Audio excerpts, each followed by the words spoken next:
Hello, everyone. Great Monday night, and welcome again to another episode of Conversations with Chosen Pen. This is Dr. Anissa Short. I am joined by the one and only Dr. Norma McLaughlin. And as with previous weeks, we have another phenomenal guest. But before we meet her, before you meet her, I want to say thank you as always for following us each week. Don't forget, we want you to like and Mhm. share. We are growing our Please, community. We please. want more and more in 2024, but we can't do it alone. So I want to thank you in advance. Whether you watch this live or the replay, be sure to like and share, pass it on. We are going to always be featuring phenomenal guests and bringing to you information we know you could use. This month is books you'll love to read in honor of this being the month of love and the birthday month of yours truly and Dr. Norma. So listen, we just loving all over ourselves this month, right? Because it's our birthday and it's the month of love. It's a lot to celebrate this month. Dr. Norma, you want to say hello to everyone? Hello, hello, hello. I'm so happy to be with you again. I'm at this month of love. It appears that I'm going to love you enough to be here each Monday. Just keep me in prayer that will happen and I don't get called out. But it's another phenomenal speaker we have with us today. I'm really, really excited about the things that she's going to share about some of the things that you know are near and dear to my heart that we often write about and talk about in various times and occasions. But so stay tuned. Tag your friends, tag everyone that you know, because this is going to be a broadcast, I think, that has an impact on more than just one or two people. Because a lot of times we have situations that we're going to talk about tonight that people never ever address. But hopefully by the time this broadcast is over, you know you have someone who loves you in this month of February. That's a good segue, Dr. Norma. You're absolutely right. Our guest today is someone that's not a stranger to me. We became connected in 2023. Listen, don't let anyone tell you you cannot make valuable and quality connections on this box, as my daddy calls it, social media, using social media to broaden your reach and expand your territory, because Dr. K, who you're getting ready to meet, is someone that I met virtually. I feel like I already know her, even though we've not been in each other's Mhm. personal space.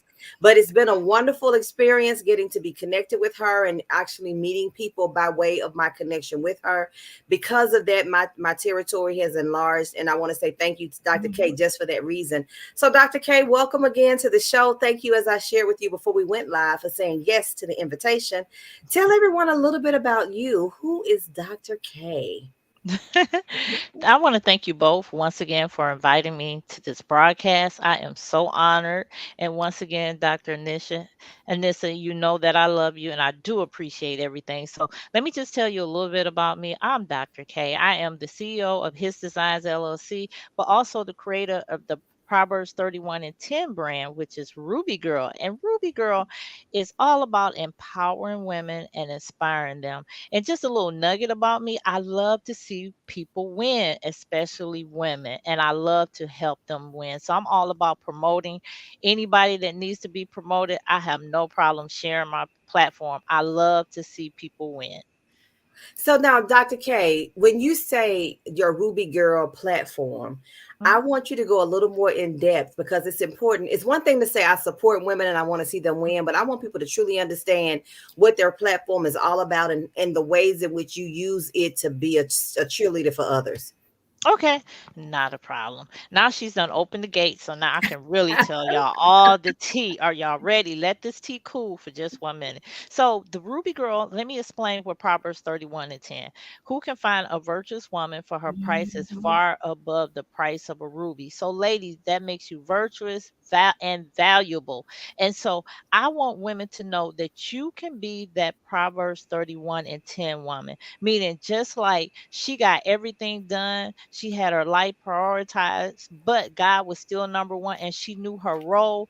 You can also be just like her, empowered and inspired and led by God. Use her as a mentor, because you might look at her and say she's doing all this stuff. And so I use my Mhm. platform to remind women how great they are. On Thursday, which is Ruby Girl Day, I showcase women. I put them out there with their websites, and I celebrate them. I say great things about them so that they can connect with other women that are just like them. And then anything that I can do, like through my Ruby Girl Talk Show, to promote women business, put their stories out there, I do that. And for a lot of people that come on my show, they're like, this is my first interview.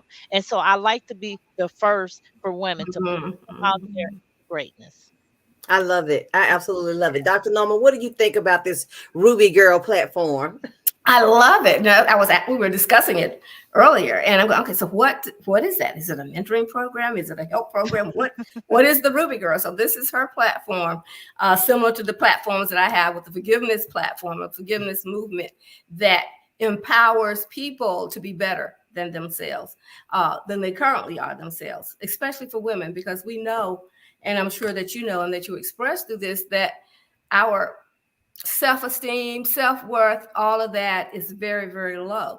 And so with the Proverbs 31 woman, we can see that if we are empowered through the things that are said in there, we learn it as godly women, then you will learn the power. You will be empowered. You will know that you are God's child. No, you are Jesus's heir. I mean, you are Jesus's sister. I mean, so all of those things come into play, and with the Ruby Girl, and looking at that woman, and once you know that, and once you can identify that within yourself, that's where I think you can take them, or you are taking them out. And I'm really excited about that. As you can see, I get excited about that as well. Can, can I say this? You are so right. It gives them identity. Yes. It gives someone in the word that they can identify with, because the world is trying to destroy our identity, like you said, Right. take our self-worth. And I've seen so many women, including me, that was struggling with low self-esteem. And when God had given me the vision of Ruby Girl in 2018, it was like I had to become her. I had to start identifying as her. I had to show up Mhm. as her. And so Mhm. now women can identify that I'm God's girl, I'm God's chosen one, and it restores the respect and the value of Yeah. the woman. That's good. Let me tell you something. Personally, I did my own like study of that particular passage of scripture, the entire segment, but definitely one about your value being more than that of a ruby, right? And so, in my research, we hear about people going on these hunts for diamonds, right? But Mhm. to truly find a ruby is rare. It's a lot rare, much more. Diamonds are easier to find than rubies. Let me just say it that way. And then I read too that depending on the depth of color, because the rubies are red, but depending on the depth of The color, blood red. increases their value, right? So not only are we rare, but our value is far above the diamonds. We get excited. The truth be told, diamonds are a girl's best friend. Let's be clear. But if you have a ruby and it's a deep red ruby, that Yes. holds a lot more weight than a diamond. So when I read that, I was like, wow, wow. And I mean, I think if we teach our young ladies that alone, because diamonds are for the world. Now, diamonds are girls' best friends all over, anywhere you go. But when you come to that ruby, that blood red ruby, you have to be a child of God and know who you are and identify. Hey, I'm a ruby. I'm a blood red ruby. I'm going all the way. So I am precious. I have worth. I have value. That is good. That's good. So yes. So all of that being said, Dr. K, listen, we all Ruby girls and we identify with that. And so I salute you for doing your part to raise that awareness and also for doing your part to champion women everywhere so that they truly understand not only the value they bring to the table, but the value they are, period. And just based on not necessarily on status or anything, but simply because they chose to identify as a child of God. So kudos to you for the great work that you're doing. Now you've taken this thing to another level. The world needs to know, honey. We have a talk show where we interviewing people and we doing shout outs on Facebook and cheerleading and being a voice for the work of other women. But now you've written a book or co-authored a project that serves to do more of the same in a different format. Tell us a little bit about your book, Dr. K. So the book was very unexpected.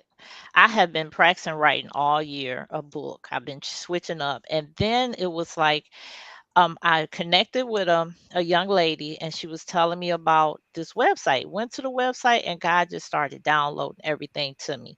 And so the book that I came up with is called A Ruby Girl's Guide for Exiting Domestic Abuse. And it says, sis, you are not alone.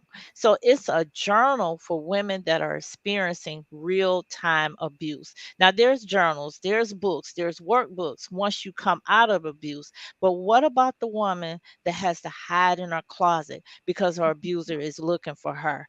And she can grab this book and she can open it up. And this book is the voice that she needs to reassure her that you're going to be okay, that you're going to come out of this, that God is right there in the situation with you. So it speaks to the heart of the wounded woman. It speaks to her heart and let her know you have not been forgotten, that there's sisters out here that have your back.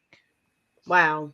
Yes, Wow. I I love love it. it. I love it. I love that. So tell me why that book?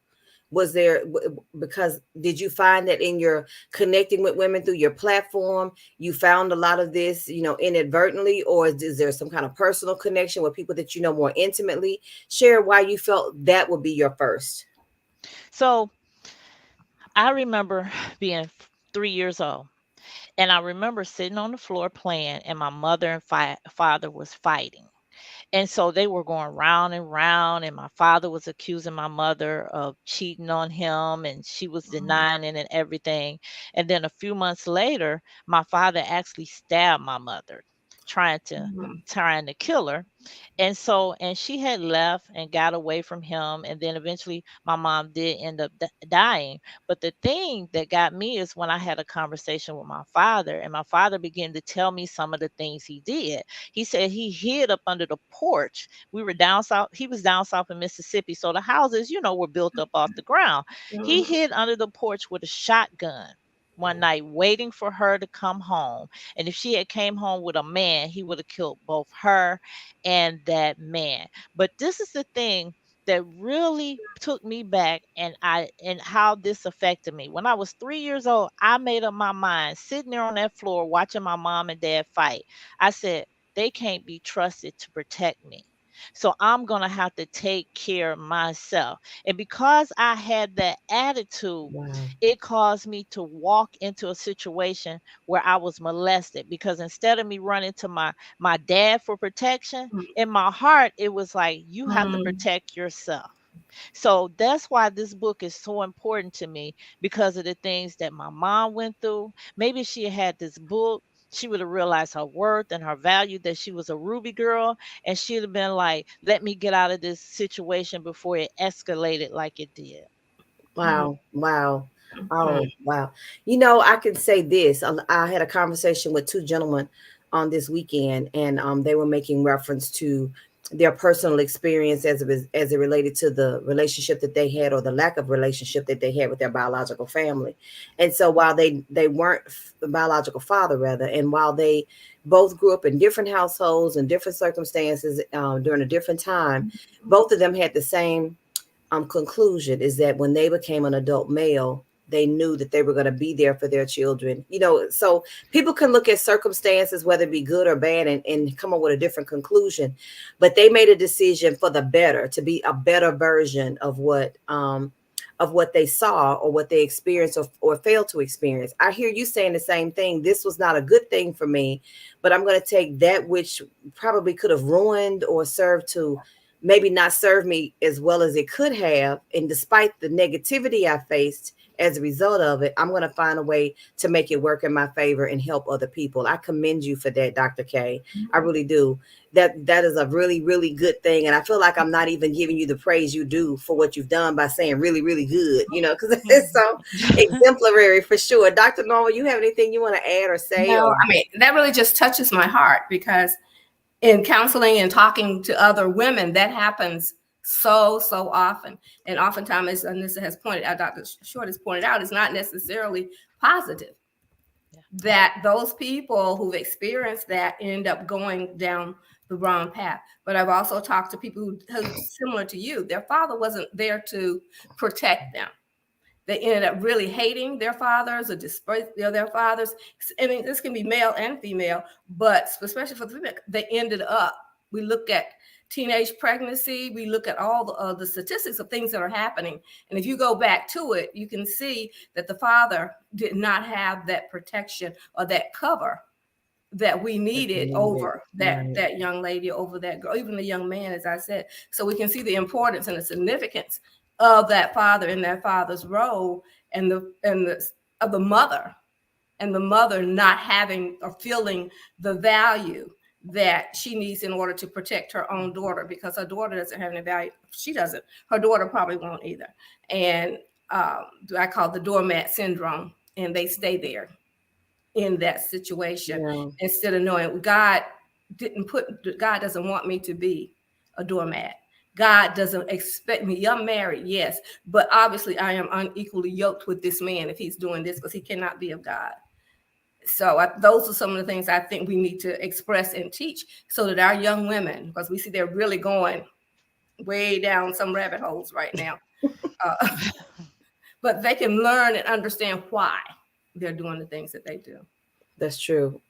Dr. K, tell me, how has their book? I know it's new. I know it's relatively new, but so far, how has it been received? It's been received really well. I've had women that say they know women that's being abused. And I tell them how unique the book is. I have 7 co-authors with me. So we have love letters in this book. We have a testimony. One of the authors, she gave her testimony where she's been beaten. She was beaten over 600 times. And she shares just her short testimony, but also because of what happened to me and my decision, I have in the my situation, I have in the back pages for the mother to sit down with her child and journal with her child and ask her child, what are you going through? What's your moods? Because nobody addressed how I was affected in the domestic violence. But yes, it has been received really well because it's unique and it's different. Okay, turn your volume back on. A lot of times in the publishing circles, we've had people participate, whether they write their own stories or they participate in an anthology project. But in the process of writing, they said it was very lethargic. What am I trying to say? Therapeutic. It was very therapeutic for them. They felt a sense of relief. One lady told me in the midst of writing her segment for a book, she began to cry, and I was like, well, what was the crying about? And she says, I had a chance to release what had been inside me, and I believe people are gonna receive it as such. I just started to think about the people who might be able to relate to my story, and I finally got it out. I finally put pen to paper to share that story. Is that something that you found to be the testimony of those who participated with you in your project? Yes, 2 of the women are actually domestic abuse survivors. So for them, this was personal. For them, this is something they wish they had had when they were in the midst of being abused. And they talked about how, and I could see in the way that they wrote that they came straight from the heart, straight from the situation they had previously been in. So it was healing for them. That's good. That's good. So how can one get a copy of your book? Should they just go to rubygirl.net? They can go to rubygirl.net or they can just go to Amazon and just type in the book title and it will pop up. It's on Amazon and rubygirl.net. Okay, let's do this for the sake of those who may not have been paying attention like me. So it's a Ruby Girl's Guide. Yep, a Ruby Girl's Guide for Exiting Domestic Abuse. Okay, I forgot the exiting part myself. Yeah. Okay. I'm gonna put that on there. What else did you want people to know about this book? Who do you feel will be the ideal recipient or reader? The ideal person for this book is someone that the family has been or friends have been trying to talk to, been trying to tell them to come out of that abusive relationship, but it seems like they have a deaf ear. With this book, I even tell them if you have to tear the title off the book in order to give it to the person that's being abused, I say now they have something in their hand that they're going to be curious about. Now they have something in their hand that when they open it up, it speaks directly to them and their situation. Even the first page that they read, it's a 31-day journal. That first page that they read, it addresses the fact, how did you get there? And that you're not the first woman that's been there, and that abuse has been around for centuries. And when you open the door to what you thought was love, what came in behind that person was also abuse, and you didn't know that you was inviting abuse in your relationship. So right away it takes the blame, and it makes the woman know you're not the only one in this situation. And then it gives pages where she can journal, and then every day she has a Ruby Girl quote that strengthens her. So it basically walks her through in those 31 days of how to get out of that situation by resetting her mindset. Oh, I love that. Now, may I ask, do you have it on audio, or is there a journal where they can hear? Because lots of times, if they're in an abusive relationship, their husbands or whomever they may not allow them So such a book. I okay, so I just published it in Christmas Day. That was my Christmas gift to myself. I Okay. published it on Christmas Day. And so far I only have the paperback. I'm Mhm. working on putting an ebook out there. And a friend, it's funny you said that she talked to me this weekend about having one on Audible. Yes, I think if they could listen to that, because they can do that in the car, could do it, I don't know, anywhere. They could hear it and not be afraid to sit there and read it Yeah, Okay. that's a good while point, their Dr. minds Norman. are changing, and developing. That's real good. That's a good point.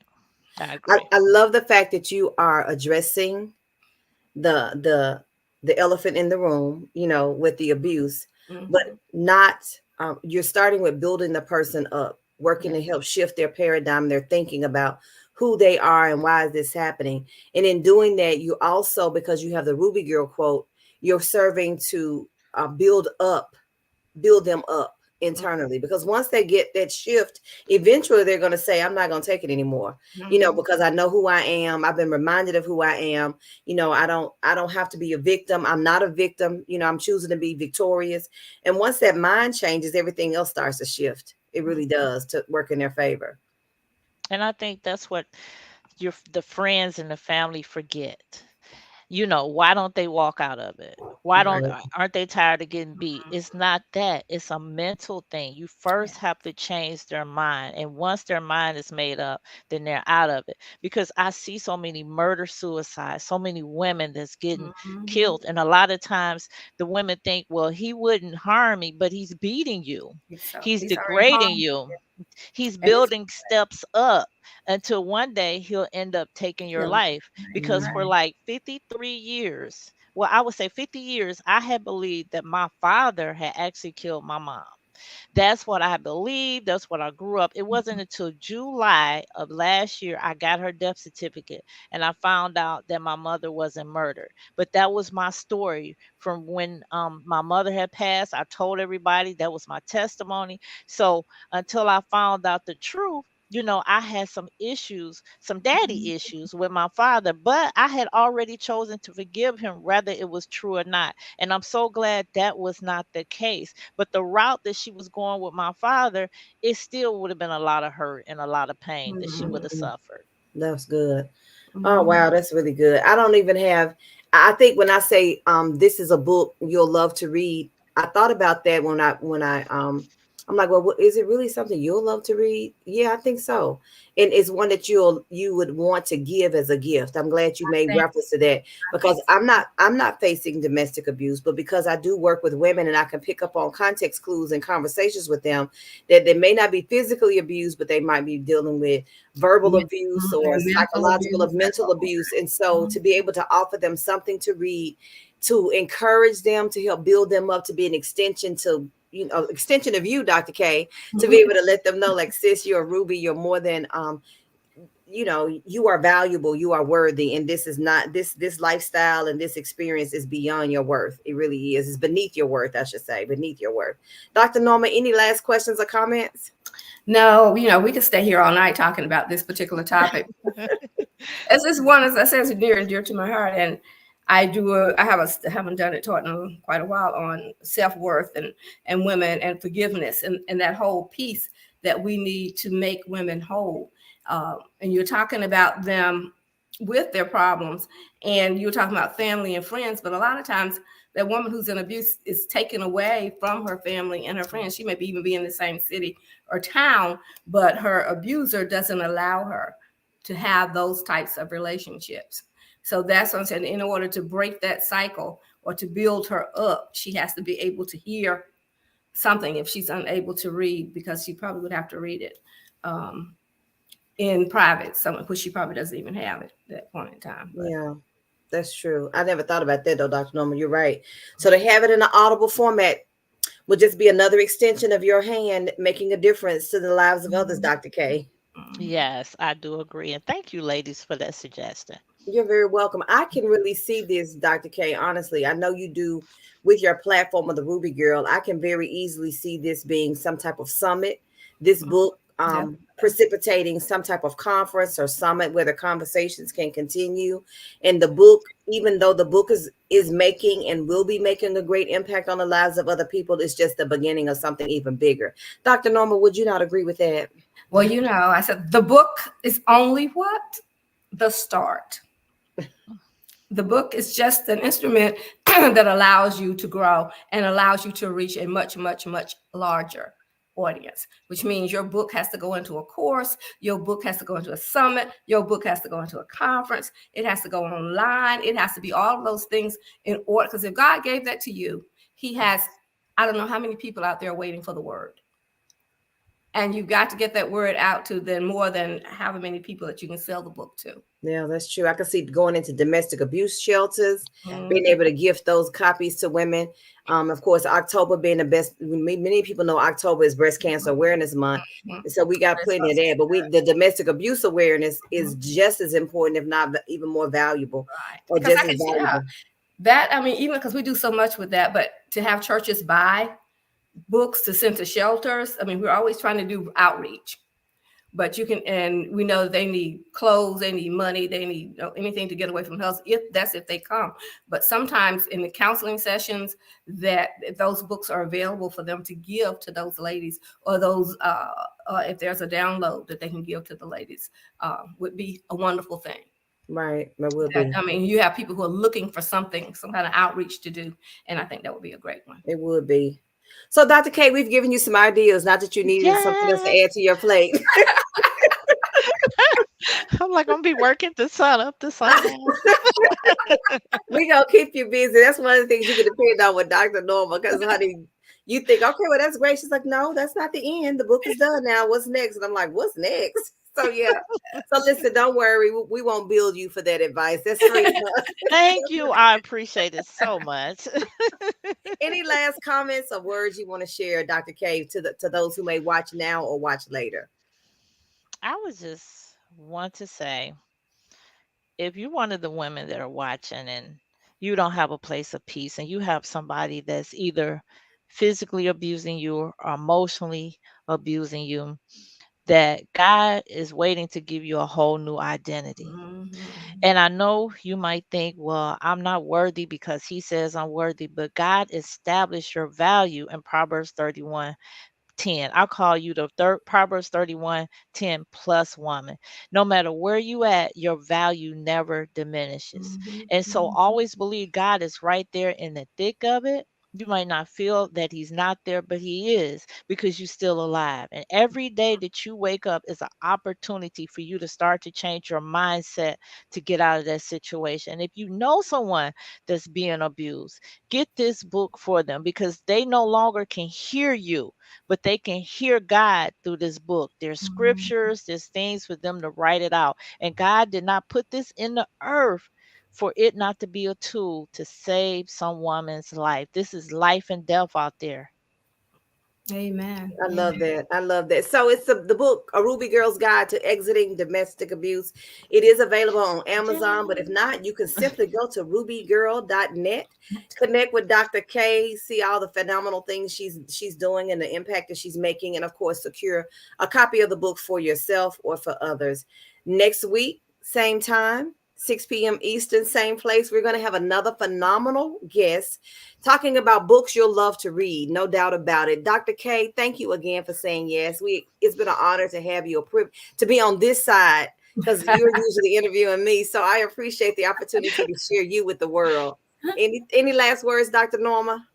No, just take what we said tonight to heart. If there's anyone that has any need or whatever you may have, don't hesitate to call us or text us or whatever, or to Dr. K, because we are all here to help you, be called to peace.